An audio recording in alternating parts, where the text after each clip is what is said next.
What's up, guys? Welcome back to Pure EVil MMA. I'm your host, as always, Evil Eddie. And as you can see, I got this new studio thanks to everybody out there that's buying some merch. And today we have our very first special guest fighter. He's actually been on the show before. We drove him around all crazy throughout the city. Now we got him somewhere safe and sound. We got local fighter Harris Bonfiglio joining us here today. What's going on, Harris? Hello, how are you doing? I'm doing good, man. When you walked in, I was like, you kind of look like a cop. Like, I know. You just have like that body like that. Yeah, a lot of people have told me. I just have that demeanor about me. Like in high school, like when you were growing up as a kid, did you always have like a bigger upper body, or Yeah, did that kind of? well, my father's was always stocky, and you know, a lot of family members are stocky. And your family's like in mixed martial arts as well. Or... yeah, my father and his two brothers did taekwondo their whole lives. My father's a grandmaster in taekwondo. So when you were in high school, did you think that like this is what I'm probably going to be doing, like falling into? Because like I was saying, my mom's a nurse, so it's like, yeah. You thought you were going to become a cop? I thought I was going to become a cop or go in the military. And, you know, my brother, he served overseas, did that's awesome. I think 6 years. Airborne Division, did 3 tours. And, wow. Yeah.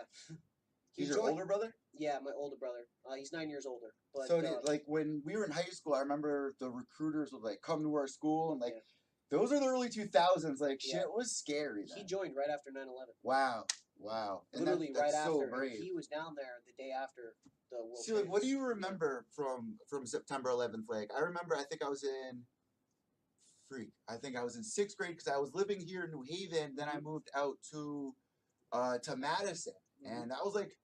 You know, I was trying to meet new friends, and then all of a sudden there was this crazy thing. And here's what I remember. I literally, like, I always remember my grandma being like, when JFK was shot. Like, I remember exactly where it was and blah, blah, blah. Yeah. So I was, like, always, like, knew, like, something crazy is going to happen in my life. And, like, that was the moment. I remember, like, the school, like, wheeled one of those, remember, like, they'd have the old TV sets on, like, a wheeling thing? Like, it was like, what is it, the VHS? Yeah, it was, like, a big, it was, like, a desk you had to move to get in there. I remember them bringing that in. And then, like, this is what I remember. I remember it only being one plane, and then, like, everybody saw the second. Like, what do you remember from that day? Well, I was in, what was I, third grade? I think I was in 3rd grade or something. And, I don't know, all of a sudden, the teacher got all quiet. Somebody walked in and talked to her, and just got really quiet. And nobody really knew about it because we were very young. But I just remember parents joking about it a little bit, like, oh, just a plane kind of crashed into a building. I mean, like, we were in 3rd grade, so that was before, you know, like, everybody had texting and the phones. I mean, if that happened today, I mean, you would know about it in a split second. Yeah. But, yeah, so I just remember parents picking up their kids, and, you know, the whole school was, like, kind of on lockdown for the most part. Because we're so close. Like, I feel like we're so close enough that, like, a lot of the people around here, like fire departments around here, traveled there to like help during the rubble, like the when it became ground zero, pretty much, because that was like they were doing that for like a month, and I was like one of the last classes that got to go to New York. And we actually saw the Twin Towers, and I forgot the name of the bridge, but like if you're walking, I think it's the Manhattan Bridge. It was kind of like an optical illusion, like one tower looked taller than the other. I thought that was like so cool, but of course, being kids, like you had Chinatown, you had Little Italy. There were so many things you wanted to do. When we finally got to that moment, they were like, "Oh, you want to go to the Twin Towers?" And we were like, what is that?" Like, no, we're good. And unfortunately, we didn't get a chance to go inside. Yeah. Did you ever get to go on a school trip or anything out there? Or? No. I mean, have you been there since? Like, yeah, no, I've been to New York a few times. Have you been to the Ground Zero site that they got? I've seen before the building was put up. I've seen it before that, and I've seen it after. Yeah, it's actually like they're charging people money to go in, which is actually pretty cool. You can see like, because I've been to Washington and stuff like that, and that like really strikes close to home. And there's a lot of kids that were our age after that happened. It affected so many people. A lot of my friends went over there. And what kind of drew you back from not wanting to go, join the Army? And kind of take just that route? After, like, I mean, it was right after high school. My brother just finally got back from his last deployment, and he was. I mean, lack of a better term, he was pretty messed up after that. A lot of people in his platoon got killed. He got blown up 3 times. Jeez. He survived, but he was in a Humvee, got blown up in half. Yeah, pretty crazy. Where exactly was he? He was in Afghanistan. Wow. Yeah. That's like in the trenches. Like. Yeah. Well, he couldn't really talk about it, but it was some kind of classified. How old are you when that was going on? I was, when he did did his final tour, when he finally went in for his final one, I was 16. He didn't get home until I was about 18. So where were you at that moment? Like you were just graduated from high school, or like where was your life at that moment? My life was actually pretty bad. So I just competed at a world championship and happened to break my spine. Ooh. Yeah. I fractured what is it, like C4 or something, and slightly broke it, and so I was in a back brace, and then 18 years old in a back brace. That's brutal. 16 Oh, years jeez, old. damn. Yeah, and I also was just trying out for the Olympic team No shit. for taekwondo, and I ended up beating the guy who had the gold medal. Well, not had the gold medal, but that ended up competing for the gold medal, and I couldn't do anything with it because I mean the doctors told me I'd never be able to do anything again. So the fact that I even got this far in my life, keep doing martial arts. Dude, your parents got to be going crazy. Like they got a son serving, you got like a broken spine. Oh, like, well, and then on top of that, my parents were getting divorced at the same time. Wow. So it was like everything. And you're from Guilford, so like obviously people are watching this like all over the world. And like around here in Connecticut, like when people think of Connecticut, you would probably think of a town like Guilford, where it's like kind of, you know, upper class, like kind of in the woods, away, just and kind of relaxing. I remember like when I moved from New Haven out there, it was kind of like a culture shock. Like I felt like everyone had like the white picket fence, or at least they pretended to have that. Cause it's just a mask. Well, yeah, because when we went out there, it was just bullshit. You know what I mean? Bullshit. Like, who knew what was going on behind the purple door? And they would kick us out. They kick us out of town. You know what I mean? So it's like, you know, times get rough like that when you're a little kid and you're seeing all that. So what made you kind of stick with that, and not want to get away and like join the army, kind of like your brother did? Well, I just had you said the back brace. Does that kind of like take you out of the question? Yeah, I wasn't sure if my back could handle it. Yeah. But I found jiu-jitsu at like 18. Do you ever get worried like now? Like, no, it something doesn't bother me. It healed perfectly? It healed perfectly. It got to the point where they were ready to do surgery. And I'm a big believer in God and in Christ. And the one thing that made me even stronger in my faith was it wouldn't heal for like 6 months. And it was just... Before you felt any type of recovery? Yeah, before I felt any type of recovery. And they were ready to just do surgery and put pins, and then I was done. They were going to fuse my spine. And that can mess a lot of kids up. Like, I know a lot of my friends, like, that are like strung out on heroin right now. Literally, they started because they went to their doctor, got their teeth pulled, and they like that feeling, and it really messes kids up. Like, I will not take pain medicine anymore. Like, I mean, I'm pretty strong-willed. So well, if you're in a back brace, you don't really have an option. I try to do whatever I could to keep training. Yeah. Even mentally, I just researched.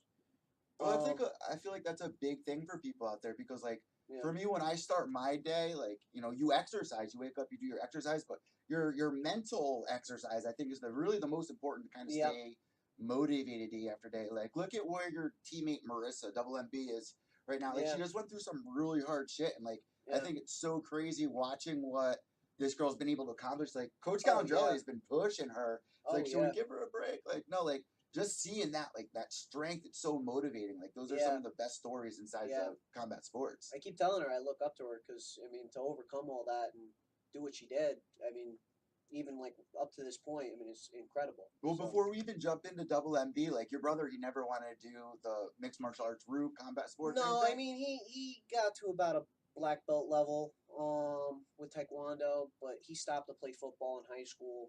And then right after... He graduated in 2000 or 2001 and just joined the military right after 9/11. And then just basically at war ever since. Does he go to your fights? Oh, yeah, every time. He's never missed one. So you got to feel like, oh, this is nothing compared to like what my brother's kind of been through. Yeah, for the most part, right? And like as an amateur, like I said, like when you first got here, I was just at Cage Titans this weekend, and like you see the amateur fighters get in there and they get really upset if they take an L, but it's like, this is your learning experience. Like when you go through a loss, like how do you process it as an amateur? Because like you're not a pro yet, so it doesn't really count. But, well, like for example, my last fight, you know, I lost that fight. I got clocked really hard in the temple. I was there, man. Like I was so disappointed because I was ready to really show a whole new side of myself. If you saw me in training, I mean, I'm ready to go pro. I mean, no doubt in my mind. It was a lucky shot. It happens. You know, people get hit. Cody Garbrandt got knocked out cold. right before he went pro. Well, you actually, like, when you first started, like, your first amateur fight, it was all over Access TV. Like, we spoke about it on the CarCast.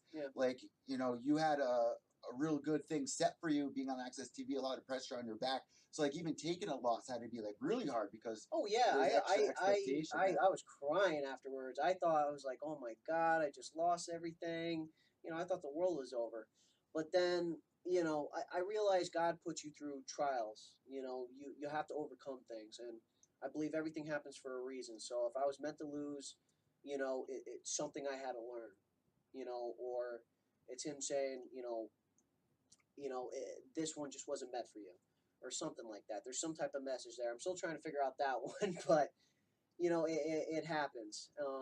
But, you know, I'm ready to go for the next one. What do your coaches say, like, after a loss? Like, how do you process? Like, do you take a week off? Like, how do you go through that? You know, since I got hit in the head pretty hard, it wasn't that I wasn't out unconscious, but, like, I still knew I was in the fight, but it went black. Like, I was just trying to hold on and try to grab whatever I could, but I couldn't. You ever get hit so hard, like, everything black? Not like that. You know what I mean? Not like in a cage where it was like, you know, getting hit like that. Well, he hit me directly in the temple. Like, directly in the temple. I remember just going in there, exchanging a cross, and he threw a hook and hit me in the temple. I went down, but it was like your eyes are shut, but you know where you are. And that was the craziest thing. So I'm like just trying to grab onto anything I can. What does it feel like when you kind of wake up from that? Like, a lot of people say, like, you don't really remember the fight. Did you remember? Oh, no, I remembered everything. Yeah, you just kind of lost control. Like, it was like almost like a flash knockout. Well, I like the most inspiring thing about it is, like, this weekend, like I was saying, I saw Chris O'Brien go in there, which Joe Giannetti's partner, like someone at his gym. Yeah. And he had a lot riding on it, man. He was pushing for, you know, a really tough matchup against a tough guy out of his weight class. And you have, you know, your teammate who's on the Ultimate Fighter right now. Like, everyone's boosted up at your gym, like, riding that wave in a way. And then he gets a loss, and I remember him posting after the fight, like, you know, I don't know if this is the path I want to take. And it's so sad to see because it's like, I feel like you should know, like, this is your learning experience. Don't take it to heart, right? Well, I mean, after that,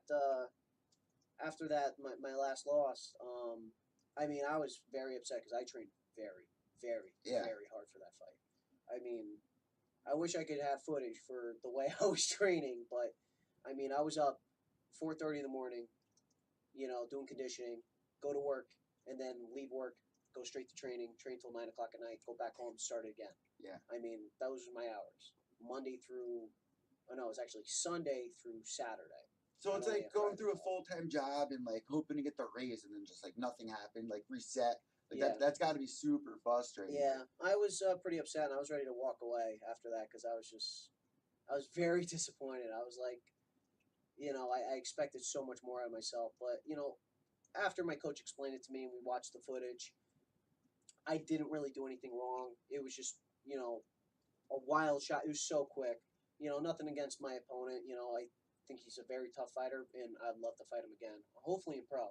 I even told him, I said, you know, we're going to see each other one day, and we both know we will. Well, like, I feel like a lot of people who, like, maybe aren't fighters, they can relate to, like, when you go through, like, a breakup or of like, you're in a really good relationship and you go through a breakup, trying to get back on your feet. Like, it's kind of comparable to that. And it's just, like, I feel like you're at a good place right now. Like, at that gym, you have, like, Yuri, you got Double MB over there. So let's break into Double MB's talk a little bit here because what she's been doing is, like, so impressive. I mean, she kind of shared her story on the show.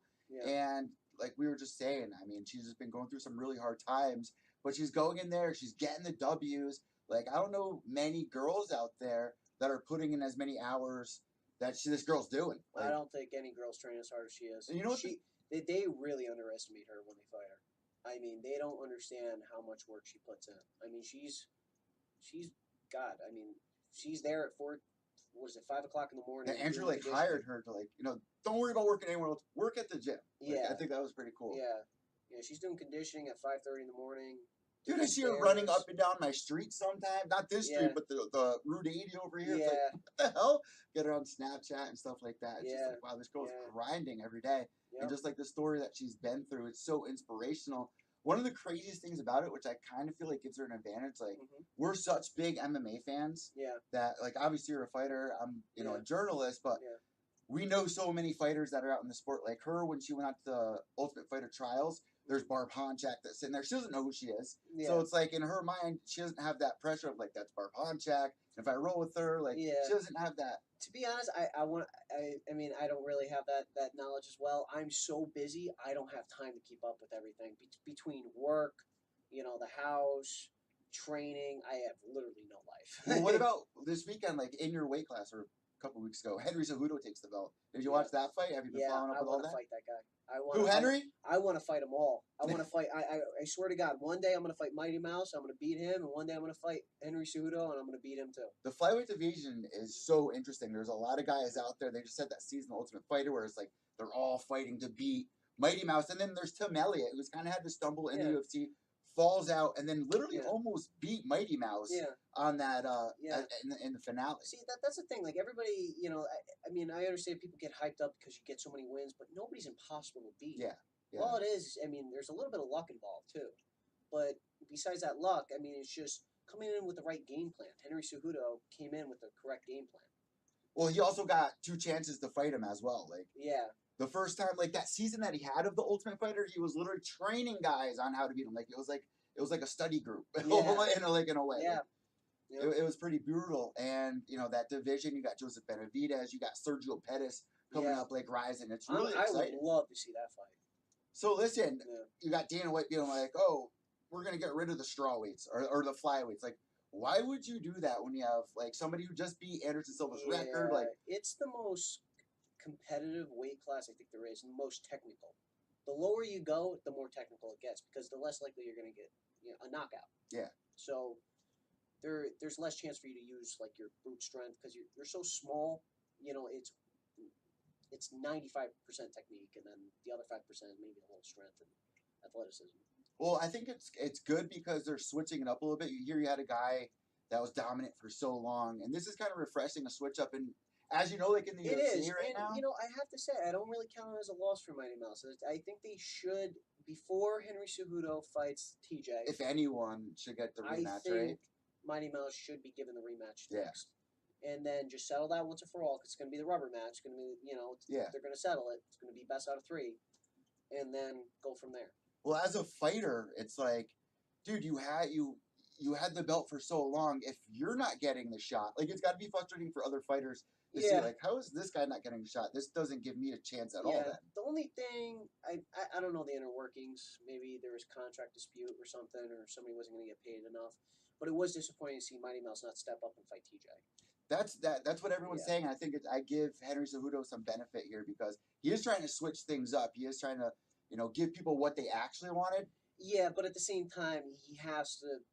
It wasn't a. I mean, it was a win. I definitely give it towards Henry, but I think it has to happen one more time. You know, like I said, if anyone deserves it, it's him. But here's the other thing. I think this also fires up Mighty Mouse a little bit more for people to be more interested to see him fight now. Like, you had him fight people for so long where it was like there was no competition in people's minds. You know what I mean? There was, but not in people's minds. Now that he has a loss underneath, like when Ronda came back, it was like, what's she going to do? Like, I feel bad for anyone that's in her way, but then we know what happened there. Yeah, I knew that was going to happen to Ronda. I mean, unfortunately, it's just, you could kind of tell, because I've been there. You know, the first time I lost, I mean, it's like a shock to you. You don't realize what it does to you mentally, and you have to take time and process that. And I mean, it's sad, but she never did what she should have done to correct the recovered issues. The right way. Yeah, especially getting knocked out. Her coach, her boxing coach, is just absolute. Edmund, that's a huge thing. Oh my God, he just ruins fighters' careers. Like, if you look at the people that were just at his camp, like I think Jake Ellenberger left. Look at his record now. Travis what is Brown. He like 0-5 in the last 5 Well, fights? look at Travis when he first came to the UFC. He fought my co-host James McSweeney. Like he was an animal back then. Then he sees Ronda at the camp. Everyone thinks that chase after Ronda, and then that whole thing. But it was just like it's so sad to see somebody like that now in the downside of their career. If you look at his style, the way he was fighting before he went under. He was a heavyweight moving around like a middleweight. Yeah, and then he just stopped. And then you're like, what happened to you? You were great, and now it's like all of a sudden you're just sitting there getting your ass kicked by fighters that we all thought that you would murder. What do you think about the interim titles that they're doing? Because I think a lot of fans are getting frustrated about that. Many. Unless like a fighter is like laid off because they're hurt or something. Okay, fine, but they're doing like when Dominic Cruz was hurt. Exactly. That's a good time to do it. I mean, after 2 years stripping. Yeah, if they're injured. If they're not fighting, then strip them. Well, that's what they're doing now. It's like these guys aren't injured. Tyron Woodley wasn't injured. He was like, oh, I'm ready to fight in like August or September. Like, oh, let's do an interim title, and then they just screw Colby Covington over. Like, I thought that was so frustrating. Like, you beat RDA, you beat Damian Maia, but now Darren Till, a guy who missed weight by an entire weight class, he's getting the next shot. Is getting the next shot, and he didn't even clearly beat Wonder Boy. Yeah. Like it's so frustrating. Yeah, it is. It makes you wonder like what's going on with UFC lately, because a lot of their fights or, a lot of the belts that they're giving out, it's just getting to look like a little like okay, you're clearly doing this just to hype up the fight. They're looking for ratings, and it's not even working. Yeah, it's actually doing the opposite. People are just getting more pissed off. It's like everybody gets a title. It's like Oprah show. Here's what I think. I think that like. Remember back in the day, like when we were growing up, when we were going to high school, the Ultimate Fighter was always on Spike TV, which was like the guys' channel. Like there was all guy shows on there. Yeah. Now, even though it like looked good that we were going to Fox, like it was more like a step closer to ESPN. It looked better. You're gonna get all the guys in uniform with Reebok. Like everything sounded great. Yeah. But it's on channel 271. You're not just scrolling through the channels and be like, oh, we're FS1, or it's on FS2, or it's on UFC Fight Pass. Now I think it's a lot simpler with moving to ESPN. I think leaving Spike was a huge mistake. It sounded good, but they lost ratings bad after that. I'll tell you what, ESPN needs the help. If you ever look at their ratings, because they're getting into all the politics and everything like that, which is kind of really disappointing. The reason why you tune into sports is not to get into politics. Yeah, well, that's the fear here. Like a lot. At the same time, it could be a little better. Like. Look at USADA. They brought in USADA to make it look better. If there's something cringy going on in the UFC, like the whole interim title thing, they're not afraid to talk about it. Like I kind of enjoy that, but the political sides of things, like what just happened with like Andrea Lee and the swastika tattoo, like they could do things that could actually harm the MMA scene entirely if they report on something and throw the sport under the bus. Like you have that fear there as well. Yeah, I do a little bit, just because if you look at what they did to football, I mean it's. Like nobody's really tuning in anymore, except for like the hardcore fans. I mean, last year? I mean, it was the lowest ratings ever. Yeah, it's been really bad with that. It's because everything's turned political. Everybody wants to talk about the Republicans or the Democrats or Trump this or Hillary that. It has nothing to do with what in my sport. Yeah, talk about the damn sport. That's what you got hired for. Mm-hmm. Let's talk about that at the after party or something. But you're not even supposed to talk about that. Like, make your vote, and you're really just supposed to be kind of quiet about it. It just shouldn't even be the same subject. Yeah. You're going there to perform. I'm on that same page. Like, I get a little frustrated when I see it, but, like, I do understand, like, they want the right. But when the boss says, bro, don't do that on my fucking field, don't do it on coach's field. Like, at high school, we weren't even allowed to take our helmets off on the field. Like, you listen to your coach. You listen to the guy above you. I mean, if, the NFL, if they want to get better ratings, I mean, they got to tell these guys, you got to be professional. You want to protest after hours, go right ahead. Yeah, go on during the football page, games. They're not tuning in for this. It's not a political message. They're here to watch a game. You want to go protest afterwards? By all means, go protest afterwards, because it is a private business, and they have the right to dictate that to you. Then you got people like Colby Covington that's like stirring up the pot, like going down to Brazil and being like, "Oh, you filthy animals!" Like, what's the difference there? I think he's trying to do a Conor McGregor, but he's just doing a really bad job. Cringing it. He's got the whole. But it's almost hysterical the way he's doing it. It's working though. It is. That's the thing. Like this era, like we're talking about the interim titles, and we're talking about champion versus champion. Like now it's. WME IMG is the entertainment era. I mean, how many people have interim champions now? Like, what is it? Like everybody? Like everybody in the top 5 has an interim championship? They just had Tony Ferguson as the champ, then they stripped him. Then they had Kobe, they stripped him. It's just they had Conor McGregor stripped twice. Yeah. Like, which I think is also a little bit ridiculous to strip him and then give it to Khabib, even though he hasn't fought in a year, but he did have that huge boxing fight. He took a year off by all means. I mean, the guy has done a lot. I mean, he fought back-to-back fights nonstop, and really that was propelled the whole UFC organization. Take Conor out, you have no one right now. Exactly. It's dead. It's a desert. And I don't think I mean, I can understand the 145 I think they should have gave it a little bit longer. All they did was give him like 9 months. And then Well, like, here's another issue. Like, Yeah. look at tomorrow night's card. If you take an actual good look at it, all the good fights are scattered all over the card. It's like when you tune into a fight, you think that like all the best talent should be up on the main card. Yeah. You shouldn't have Joanne Calderwood headlining on your UFC Fight Pass, and then Mickey Gall 3 fights under on the prelims, and then 2 guys who don't know fighting on the main card. It's like when people tune in, the later it gets, they should know this is when I should be tuning in because this is where the best comes in, right? Yeah, but I think they do that so they kind of give better views all around. So they kind of put somebody popular on the undercard to make people tune in. It's just confusing, like going to UFC Fight Pass, then going to FS1, and then going to Big yeah, Fox. I mean you're clicking on all different channels, yeah. For 6 hours straight, It's like, oh my goodness, and then you're gonna miss the top talent, like what everyone's talking about, and then the pay-per-view model, which isn't working at all. Somebody like, seriously, how many pay-per-views have you bought this year? None. None, right? Like, well, no, I mean. If you go to Buffalo Wild Wings, my brother purchased the last one. So it's expensive. It is. You can't do that all the time, and when you have it once a month, you're going to be missing some of the best fights. Why not just wait to watch the highlight on Twitter? Technology gets better. I mean, it's just easy to illegally look at it. Look at Maymac, man. 100 million illegal views they had. It was just like, that's the era that we're in. So it's kind of cool that it's going back to ESPN because I know, like, all my boys, if we're chilling at the bar, you're it goes right to your phone. You get the update. So they'll actually know what's going on in the MMA scene, even though they're not interested in it. It will still pop up on their phone. Yeah. It'll still be, like, part of their day. So I do like that. But, like, another big thing here, man, is, like, the underground celebrities that are trying to break through and fight. Like, yeah, Mayweather, McGregor, that's cool because they're both actual athletes. But now there's, like, Logan Paul and, like, KSI and, like, I swear to God, if the UFC, Punk, if this UFC grabs any other celebrity and has them fight in the UFC, I'm like, I'm almost ready to walk away. He should have never been in there.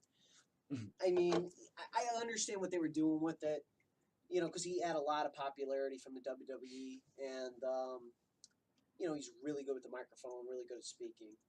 But what does that really mean? Like, when you're in there getting smoked, like, did you see his second fight that he had against Michael Jackson? Well, that fight was terrible, first of all. Did you think Jackson kind of weaned it out to kind of get the TV time like everyone was accusing him of? Yeah, I mean, there's a lot of times he could have finished the fight. I don't know if it was just sheer stupidity or I don't know what he was doing. So, like, you can't, like, after that, you can't have it happen again. He's not Brock Lesnar. Like, I don't want to see any more of that, but I understand, like, why the UFC does it. Brock Lesnar is completely different. I mean, you have a world-class wrestler. Remember his fight with Keith Haring? Like, the spearhead, like. And also, he's a physical freak. Yeah. The guy's, like, what, 6'4", 300 pounds, has to cut to 265 and to make the weight his limit. Character, too. Yeah. Like, that's who he is. Yeah. It's really scary, and I'm actually really excited that he's going to be fighting DC coming up. Who do you think wins that fight? I mean, if it was anybody, like, can you even believe Stipe got knocked out by DC? Yeah, I mean, I will give the edge definitely to DC. He's the more seasoned fighter. Brock is not good with his hands. He's got a lot of power behind that, but I mean, he sucks at stand up.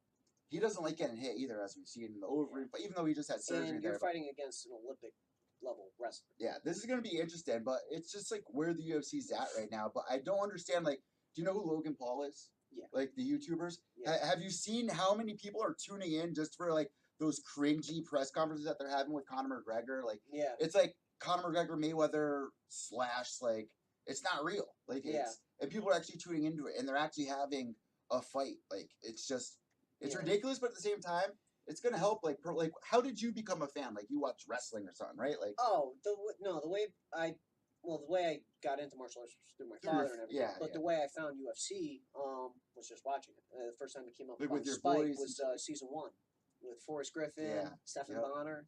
Like, I remember my teacher talking about it. Like, everybody was talking about it. It was like amazing. We were just like, holy shit! This is like literally a street fight in a cage. But the thing is, coming from a traditional martial art background and then seeing that, what true fighting is and what it really is, it's, I was like immediately hook, line, sinker. I'm going towards that. So listen, Bellator is coming up pretty soon. I wanted to see Blair Tugman back in there. What happened? Why didn't he? I was talking to Coach Andrew Callendrellis. He just made his appearance back at CES. Mm-hmm. Why? What was kind of his decision there? With like, do you know? Just a good opportunity. I really don't know. Do you get the paid inside. more? You think? I think he got a decent paycheck out of that. Yeah. Because it was like it was like a coming home party for him. Like the crowd went nuts. I think he is fighting. Against. Because he has a good relationship with Bellator. Yeah, I think he is. He might be on the next card. I'm not sure. I want to see. He is. I mean, he just fought like AJ McKee. Like he's pretty. He fought a pretty tough. He's pretty seasoned right now, and when he was making his walkout, it's hilarious. I looked at the guy next to me. I was like, with Nolan King, who everyone knows who Nolan King is right now in the journalism industry. But I look next to him. I'm like, dude, Blair literally looks like a freaking wrestling figure right now. He's like absolutely ripped to the teeth. We always say he's like one muscle. It's crazy. Yeah, it's crazy. Like he's I've an never action seen. Figure. And then his girlfriend's like, oh my god, his new girlfriend's like smoking hot. It's like, Blair, thumbs up, bro. Yeah, thumbs up. And we got to go home with 2 W's that night. You had Marissa, you had Blair go home. But and it was just complete dominance by both of them. Yeah. It was beautiful. Yeah. But Bellator is coming back around again soon, which I always get really excited when they come around. When you get to become a pro, now with, whether it's a year or 2 years, whenever you decide to make that jump. Yeah, from what Andrew told me, it looks like sometime in March. That you're going to be doing it? Yeah. When is your next fight? Are you going to take one more Ammy fight? I'm taking 2 more Ammy fights. Reality I'm fighting for Premier. Okay. And just got word that she just found an opponent actually today. Don't know who yet. Plug the date for that first fight. Was it November 10th, I believe? Where's Premier in Rhode Island? No, Massachusetts. Massachusetts. They usually have it up in Agawam, Mass, but I'm not it was sure conveniently close for us here on the East Coast. And then the one after that is going to be Reality again for my last amateur fight, and then the very next one, I think it's Premier again for my pro debut. So. That's going to be sick, dude. I'm really excited. You got a lot of people at the gym that I'm really looking forward to. But my question here is, like, with UFC where it is right now, it's going to ESPN, but you also have Bellator, which is making a bigger name for itself in the past couple of years, like really building that roster. Yeah. If they reached out to you and they were like, we want you on the main cards, not the undercards and shit like that, would you? I would take it, but I don't know if I would sign a contract. Yeah, why? Like, how does Bellator go about things? Do you really know? Just from what Andrew's told me, they don't. Like, you have to be careful. If you just start off as a pro and you sign a contract, you might get a little bit less money. Because they need you guys to sell tickets. Stuck in. You guys sell a lot of tickets too. Exactly, and then you're stuck in there, and you can only fight when they come around. So twice a year. I don't know if I would want to be stuck with them. At least at first. So you do like 1 fight contract, right? I would do 1 fight contract, or if they give me a contract and I also have the freedom to maybe fight on smaller cards somewhere else in the meantime, so I could just keep going with my record, keep gaining experience. Then that's something I would do. Well, there's a pro fighter that you beat not too long ago, Mike Kimball, who was recently on the Bellator main card. He had an amazing performance, got a knockout finish in seconds, but now he's on the prelims. I'm like, what? How the hell does that happen? Like, it pisses me off. Like, what he just had 1 fight, right? He only had 1 fight, but it was a great fight. You know what I mean? Yeah. I don't know. To be honest, I don't know how he got on that main card, but it could just be due to ticket sales or people dropping off. Yeah. Due to like not weighing in, not making the weight, or people backing out last minute, who gets hurt. That has a lot to do with it. So also, like, they're doing the Grand Prix and stuff like that. I find that really exciting. Like, I would really love for them to do that. Like, have you ever heard them doing that, like, around regional, like Cage Titan, CES? They don't do anything like that anymore. No, I really would like that. I would like there. That'd be fun, right? Yeah, I'd like there to be a tournament. Yeah, that would be so sick. Yeah. Like Cage Titan, CES, somebody like you got reality fighting. How much fun would that be? Because like it builds a show pretty much. Like you're building an actual entertaining show. Of, like, remember back in the day watching those old UFC fights on repeat. Yeah. Like just like, you got to do something like that to kind of promote the younger guys that are around coming up. Yeah. It just sounds like a lot of fun. I was just telling you before we ended today's show, like I was just at Cage Titans. Yeah. Have you ever been to a Cage Titans show? Because it felt like I was at Games in New York. Yeah. It's like you walk in, you're like, it looks like you were like Lincoln got assassinated. It's like it's crazy there. Yeah. Like I've never been there. Well, because you fought at the casinos, which is beautiful around here. The casinos are a lot of fun. What's that experience like? Well, my very first fight was at Reality when I got that crazy knockout, and at Mohegan. Yeah, Mohegan, and it was pretty incredible. Like fighting for Premier, it's a little bit smaller, but when you fight at the casino, it's like unreal. It's like you feel like, wow, like I'm at a big show right now. Yeah, it's pretty much the biggest show like around New England for the most part. And you guys sell a lot of tickets. I remember seeing Double MB like on the poster. I was like, holy shit. But like it's so frustrating. Like sometimes you guys will train and then your opponent falls out. Like that's gotta be so frustrating. Yeah, that happens to her a lot. Yeah. Especially at this level. I mean, now that she's making her pro debut, you know what's next for her. And what about Yuri? Yuri, what's Yuri's last name? I can't remember. Fedotov or something crazy? I'd have to look it up. I actually got it written down. But what did he just win? He just won like the Golden Glove or something crazy like that? Didn't he just win a big award? I want to say that was back in, what was it, like April? He just won. Yuri Panferov. Yuri Panferov. He's from Russia, right? Yeah, born in Russia. I think he moved here like when he was 12. He's a big kid. Yeah. He's a big kid. Yeah. He's just is he doing MMA and boxing? MMA and boxing, yeah. So when's his next? I think he's getting ready for an MMA fight up in where is it? New York, upper state New York. Oh my God, that would be so much fun to go see that. He's fighting in a couple weeks. Yeah. Yeah. What about Marissa? Is she taking a break right now? Marissa, I mean, well, this week I know that she's on vacation, so she deserves some time off. Enjoy it. Yeah. But I think when she gets back, I think it's back to the grind. So with Andrew, I keep busting this balls. I'm like, Andrew, when you getting back in there? Does it really just seem like? No, he's really gone.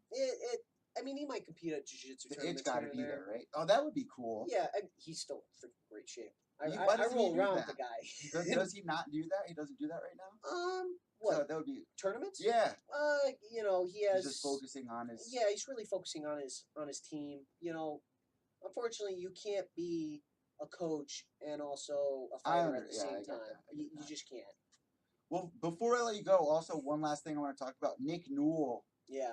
You know, obviously he used to train under Andrew Callendrellis, like right out of high school or something like that. Did you watch his fight? Were you watching that fight or keeping up with it? I didn't get a chance to watch it because of the night it was. I was training, and then by the time I got home, I found out what happened. And I watched some highlights, and it's sad to see. But how do you feel about it? Like, do you feel like the UFC is kind of like, we gave you your chance, that's it? Like, how do you feel about this? I don't want to. Like, I got Justin Sutner coming here tomorrow night, I think. He's my next studio guest, who was also on Dana White's Series and Contender Series. But it's weird because Nick shouldn't have been on Contender Series. He's more of a veteran. Like, there's guys on there with, like, seven pro fights. He's got, like, 16 pro fights or something like that. Like, it's kind of weird there. Like, there's not... Yeah, but you have to look at the level of people he's actually fought. It's not just how many fights you won; it's the level of people you beat. Well, look, New England just went like 0-9 this year in Dana White Tuesday Night Contender Series. Like, how does that like? Because of the level that we're fighting. Yeah, I've heard people be like firmly what I believe, and that's something that Andrew firmly believes, that everybody around here, they take easy fights, they take easier opponents, and they build a record up. And I am completely against that. I want to fight the best people, the toughest people I can find. You know, because there's no other way to get in the UFC or get big contracts and make a lot of money and actually go down as a great fighter. You have to fight the best. Well, it's scary when you see people from our area get the shot to go, you know, on the Contender Series and then lose. 0-9 though, like, something has to be up there, right? I think it's coaching. And you know, it's like, I'm not trashing these guys. I mean, they've accomplished a lot more than what I've done. I mean, so I can't judge them. But just, you know, going off of what my coach said and what I've seen and what I see, it's just, and if you research their last opponents, they're just not fighting at a very high level. They're very good around here. Yeah. They're at the highest level they can be around here. But in order to make it to that next level, they have to start fighting very tougher opponents. And well, with Nick especially, it's even harder because he's you know, he's got one hand. Yeah. So it makes it even harder. He had that fight with Justin. And, you know, it's sad because I mean, that takes balls to go in there with one hand. Imagine like what he's been through, like as a kid, being bullied and stuff like that. That's got to be rough. Like my heart goes out to him. Like, I mean, no matter, want to root for him. Yeah, no matter whether you love him or you hate him. I mean, you got to give mad respect to that guy going in with one hand. Yeah. Because I mean, he's fighting with a handicap. He's fighting with one arm. So what does he do now, in your opinion? What do you think happens with Nick? Think they'll give him one shot? I hope they do. Like someone on the prelims, headline fight pass. Like, well, you're putting CM Punk in there twice. Give this kid what's it going to cost you to put him on the UFC? fucking fight past I would like them to. I'd like to see somebody around here make it. Yeah. But I mean, again, I think not even the Contender Series. I think you just need to go anywhere and fight the toughest people. I mean, you look at a lot of what Conor McGregor did. Jose Aldo. Look at Andrew Newell, who just fought at CES. He just beat Sweetbread, Dennis Piva. Yeah. The guy came from freaking California over here to fight for the spot. Like, be uncomfortable in someone else's hometown. And that's what I think that they have to do. I'm not. And now he's fighting Hennon Brown. Yeah. I'm not saying anything bad about these guys, but I think that's what they have to do. They have to step out of their comfort zone. They got to take a long shot and go somewhere far away and fight the toughest guy that they could get their hands on. Well, even Sweetbread, he's training with Mark Delagrati. Some guys actually are in good camps, but it's hard to see them go 0-9. And if you guys actually want to see somebody that's been talking about this recently, Steven Domenico 101. I know there's a lot of people out there that are against him or for him, but he talks about this, and he actually brought it up to me recently after this weekend, after the Cage Titans thing. So go check out Steven Domenico 101. Harrison, I'm going to let you go here in a second. Right. The schedule upcoming for you said premiere 2 times for the end of the year. Then pro debut. Then the pro debut. And I'm going to be at each one. I'm going to at least try to get to each one. Ammo Fight League. Have you ever heard of them? I'm about to tell you credentials for them. I've heard about, yeah. I mean, I almost got a fight under them, but then I believe, what happened? I believe I decided to fight under Premier instead. Yeah, I got, I forgot the guy's name, but I'm about to have him on the show in a couple of days. What was his name? Not Rudy Lara. I can't remember. But Harrison, thank you so much for joining me here today. There's been so much to talk about. Everyone at your gym is up and coming right now, so it's really exciting to see. I really would love to get more people like Yuri to come by and step in the studio. Nick Gioletti's fighting on the next Bellator card down here. Yeah, I'll actually be there, so that's actually he's having his pro debut finally after a year. He tore his shoulder and had to take some time off. Just came back. What happened to Rose? Tyler Rose, where's he been? Tyler Rose, he got engaged. Doing his thing right now. Yeah, he just bought a house and working towards getting married. Because he was fighting some tough guys. He's going right back into it. Well, he had a fight against what was the guy that was on Ultimate Fighter?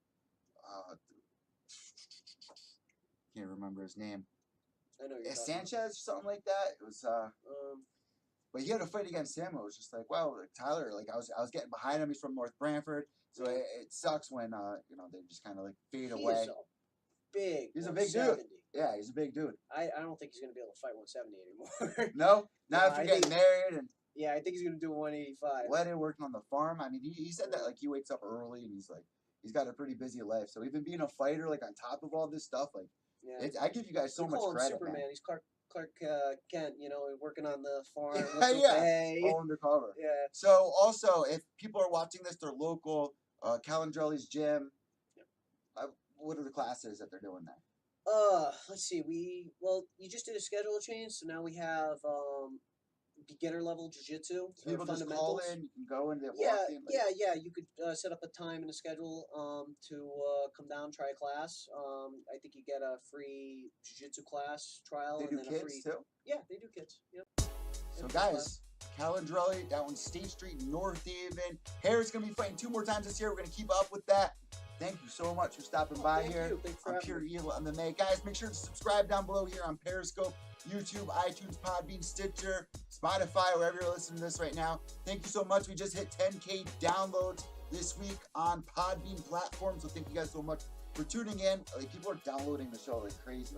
It's so weird. YouTube is hard. YouTube all the time. Yeah. Dude, my YouTube channel is suffering, but iTunes, Podbean, it's trending, the popularity, it's crazy, how crazy podcasts have taken off in the past. They really are, because it's nice. It's you could just turn on whenever. Well, I started the Podbean account a year and a half ago. You get 10K downloads. Holy shit. So guys, make sure to subscribe down below. Also, James McSweeney and me doing Gloves Off, episode 4. Hear why Mike Swick made us take down episode 3. We reached out to an attorney, Mike Swick, real quick to get an attorney. We're going to be talking about that. I know you guys want to know a little bit more. That's a little teaser here, guys. Enjoy the rest of your day. I'm Yuri Panferov from Pure EVil MMA, MyMMAnews.com. That's Harris Bonfiglio. We're out. All right. whoa, my leg's asleep. Whoa.